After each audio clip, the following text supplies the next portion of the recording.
जवाब भारतीय सरकार दबाव बना रही है। 8 अगस्त को अतुल जी उसको बधाई दी तो हिंदुओं के कत्लेआम पर कोई बात नहीं की। 8 अगस्त को अतुल जी प्राइम मिनिस्टर नरेंद्र मोदी ने जब मोहम्मद यूनुस को पहली बार शुभकामनाएं दी, उन्होंने साफ तौर पर बोला, we hope for an early return to normalcy, ensuring and protecting the safety of Hindus. हिंदुओं को सुरक्षा दी जानी चाहिए, उन्होंने साफ शब्दों में कहा।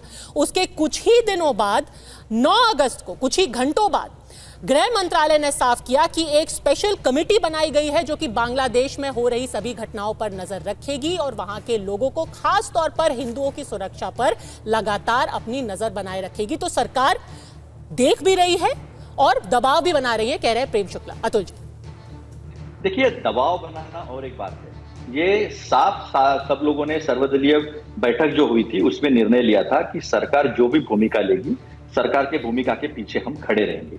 This is not a matter of domestic politics. ये हमारे देश के अंदर की बात नहीं है, ये बात एक विदेश नीति की बात है और सरकार उसके लिए जिम्मेदार होती है और विपक्ष जो है वो सरकार के साथ खड़ा होता है। ये स्पष्ट तरीके से कह दिया गया था। ये दुर्भाग्यपूर्ण बात है कि इस बात को लेकर भी एक वोट बैंक की राजनीति भाजपा कर रही है। हमारा स्पष्ट तरीके से कहना है कि सरकार इसमें कड़े से कड़े कदम उठाए। 2009 में भी उठाए गए थे, 1975 की बात की थी तब भी उठाए गए थे, मालदीव की बात थी जब वहां कू हुआ था तब भी उठाए गए थे, क्योंकि इंडियन ओशन में, भारतीय उपद्वीप में भारत की पोजीशन इतनी इंपॉर्टेंट है। मलाक्का स्टेट सबको चाहिए क्योंकि मिडिल ईस्ट डिस्टर्ब है और वो मलाक्का स्टेट को भी हमें प्रोटेक्ट करना है। इसलिए हम ये नहीं कह सकते कि भारत का जो वर्चस्व है, शांति, सुरक्षा और अपने व्यापार के हित, देश का हित जो है सर्वोपरि है, उसके लिए वो युद्ध हुआ था। ये जिस तरह से टोक कर बात करते हैं कि नहीं भारतीय संसाधनों का, नहीं भारतीय संसाधनों का नहीं है, भारतीय अस्तित्व की बात थी। अमेरिका के खिलाफ जाकर, चाइना के खिलाफ जाकर दुनिया का भूगोल इंदिरा जी ने बदल दिया था और देश उसके पीछे, उनके साथ खड़ा था। इसकी राजनीति है, उनका लोहा पूरा देश मानता है। पर अतुल जी, एक छोटा सा ट्वीट, एक छोटा सा वक्तव्य, राहुल जी तो अभी तक चुप्पी बनाए हुए हैं। उन्होंने हिंडनबर्ग के ऊपर फटाफट अपना बयान जारी कर दिया। सोनिया जी ने एक अखबार में पूरा लेख लिखा गाजा के ऊपर। प्रियंका जी ने बराबर ट्वीट किए हैं, पर इस बार ना राहुल जी ने कुछ बोला, ना सोनिया जी ने कुछ बोला। अरे आधिकारिक तौर पर कांग्रेस पार्टी ने भी कुछ नहीं बोला है। सिर्फ एक जयराम रमेश ने पिछले हफ्ते ट्वीट किया था और शायद 1-2 नेता हैं जैसे कि शशि थरूर, उन्होंने ट्वीट किया है। आपको चिंता है बांग्लादेश की। ऑल पार्टी मीटिंग में भी आपने कहा हम भारत की सरकार के साथ हैं, पर खुल करके आप ये बात क्यों नहीं कह पा रहे? कुछ तो वजह होगी, कुछ तो मजबूरी होगी। देखिए एक बात आप समझ लीजिए, सर्वदलीय बैठक जो हुई थी उस बैठक में सारे विपक्षी नेताओं ने सरकार की जो भूमिका होगी, सरकार के साथ हम खड़े रहेंगे, ये बात कही थी। और उसके बाद किसी बात को लेकर हम सरकार से अलग है या हमारी भूमिका अलग है, ये करना सर, ये बात सरकार की है ही नहीं। मैं कह रही हूं कि अगर आज हिंदू समुदाय आपसे पूछना चाह रहा है, आपकी ओर उम्मीद से देख रहा है कि आप उनके हक की बात करेंगे, उनकी सुरक्षा की बात करेंगे, आप भाजपा को छोड़ दीजिए, उनकी राजनीति को छोड़ दीजिए। आप बस कहिए कि हमें इस बात की चिंता है कि ये हमले रुकने चाहिए और हिंदू तो खतरे में हैं। मनीष झा हमारे रिपोर्टर लगातार बराबर पिछले 5 दिनों से बांग्लादेश में हैं, अलग अलग शहरों में जा रहे हैं।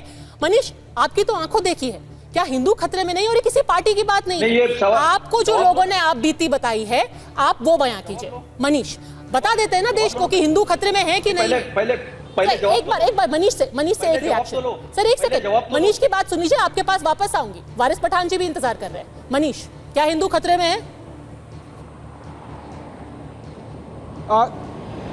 देखिए पद्मजा, संयोग की बात है कि मैं इजराइल और हम गाजा के इलाके में भी ग्राउंड रिपोर्ट कर रहा था और अभी बांग्लादेश में भी पिछले कई दिनों से ढाका से लेकर खुलना, गोपालगंज, मेहरपुर और तमाम इलाकों में जाकर रिपोर्टिंग कर रहा हूं ग्राउंड में। और अपने अनुभव के आधार पर बस यही कहूँगा कि वो कहते हैं ना कि इधर उधर की बात मत कर, सीधे ये बता कि कारवां लुटा कैसे।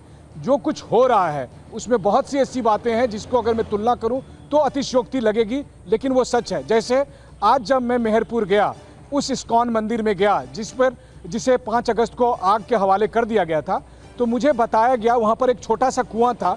कुछ भक्तों ने जान बचाने के लिए कुएं में छलांग लगा ली थी ताकि वो या तो आग में ना जले या दंगाइयों के चपेट में ना आए। ऐसा मैंने अब तक केवल इतिहास में जालियांवाला बाग हत्याकांड। बिल्कुल मनीष, मैं आपको रोकूंगी और आपकी रिपोर्ट में दर्शकों को दिखाना चाहती हूँ। ये रिपोर्ट देखिए, आप सिहर जाएंगे ये रिपोर्ट देख करके। वो लोग जब उनके घर में, उनके मंदिर पर हमला हो रहा था, उनके पास सिर्फ दो ही ऑप्शन थे, या तो वो मर जाए या फिर कुएं में कूद जाए। देखिए मनीष की रिपोर्ट। इसी मंदिर के परिसर में ये देखिए एक छोटा सा कुआं भी मुझे साफ तौर पर भी हमारे कुछ भक्त इधर आश्रय लिया था कुआं पर। अच्छा, जिस समय आग लगी थी तो उसमें कुआं में क्या कह रही हैं माता जी?